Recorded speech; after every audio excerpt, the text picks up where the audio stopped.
I need to say that in relation to the presidential councils, to me it depends on issues that are being dealt with at the level of council that will determine the duration and the lifespans of council. But what is of utmost important is the program of action. Now, because you asked a specific question in relation to the World Cup, I think it's important to say that we as South Africans, we are proud to have hosted a very successful Football World Cup in this year. And one of the most important outcomes of the World Cup is to accelerate the pace at which we improved our roads, our ports, rail, energy and telecommunications infrastructure, investment, and our infrastructure has always been our government's objective. And the World Cup only provided an impetus to accelerate the process. The World Cup also contributed to the change in investor perceptions about what Africa and South Africa in particular have to offer. Now, ladies and gentlemen, when I articulate this point, I wish I could show visuals about what I mean. Yeah. Because in other countries, building a road might be 100 kilometers, but in South Africa, it can stretch from 1,000 kilometers to 2,000 kilometers. So if you look at the type of roads we built, it made us to feel proud of the work we've done. And we aim to harness this renewed interest and tangible investment and tourism gains. South Africa's macroeconomic stability and sound economic policies and a well-regulated environment present an attractive proposition for investors. I can safely say we are a very stable country. Therefore, we, at any point, will invite people to invest in our country. In relation to the Presidential Advisory Council, in an effort to ensure good economic practices, South Africa has adopted a consultative approach to our policy formulation. So, through process of network, business, government, and labor, we engage in intense discussions on economic policy. Therefore, no one can say they are not part and parcel of the process, especially business. And the establishment of the Presidential Advisory Council in South Africa was part of this process.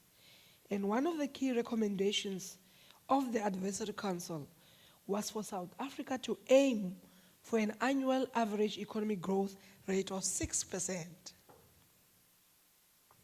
Somebody will say it's a very high target, but we are there to address our developmental imperatives and attract business offshore.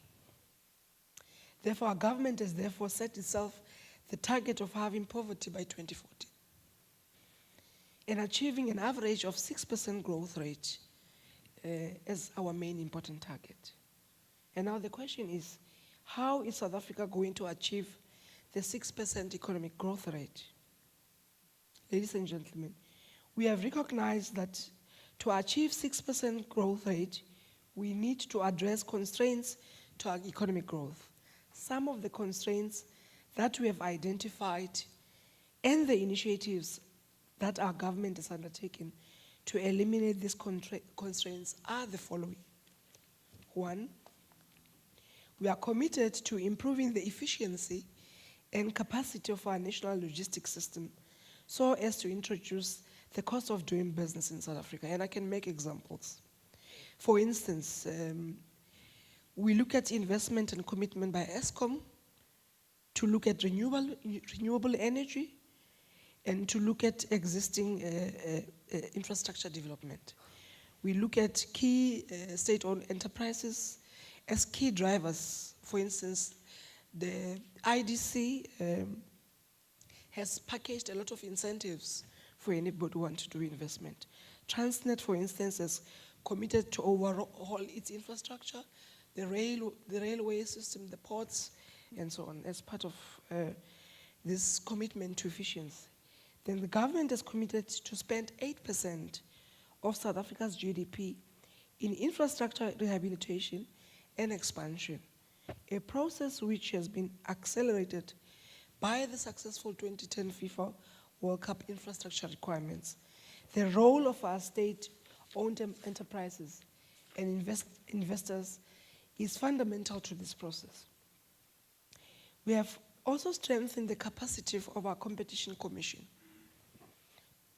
to ensure that we address distorted markets in our economy so that we can encourage investment in downstream production and services industries.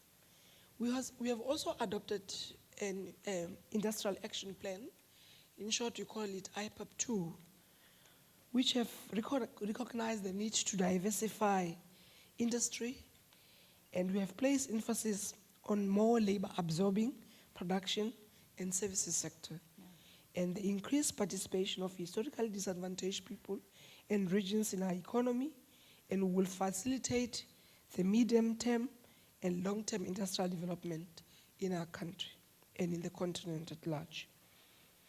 It is for this reason that our government has launched the National Industrial Policy Framework and Action Plan this year.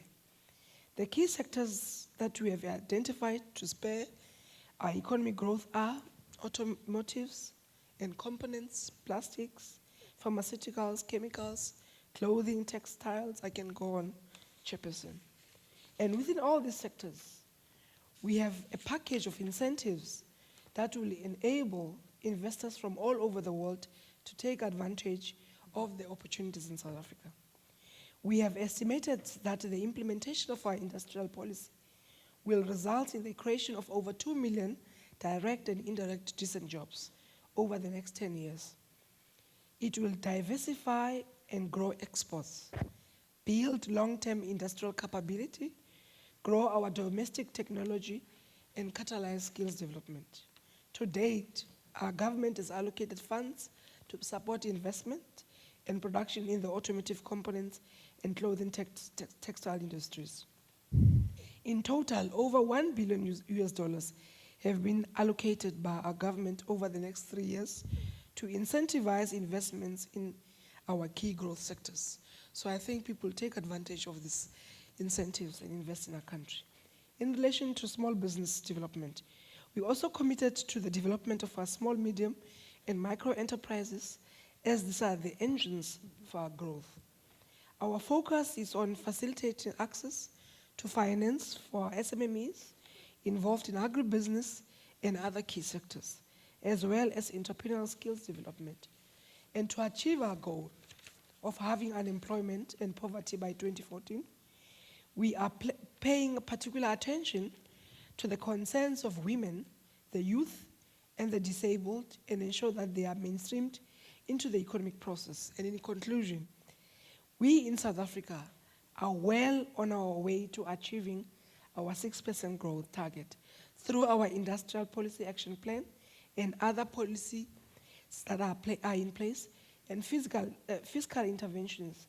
And we will encourage you to take advantage of business opportunities that are abundant in South Africa and in our continent. I thank you. Doing business in Africa. You can't afford to be without Africa Investor.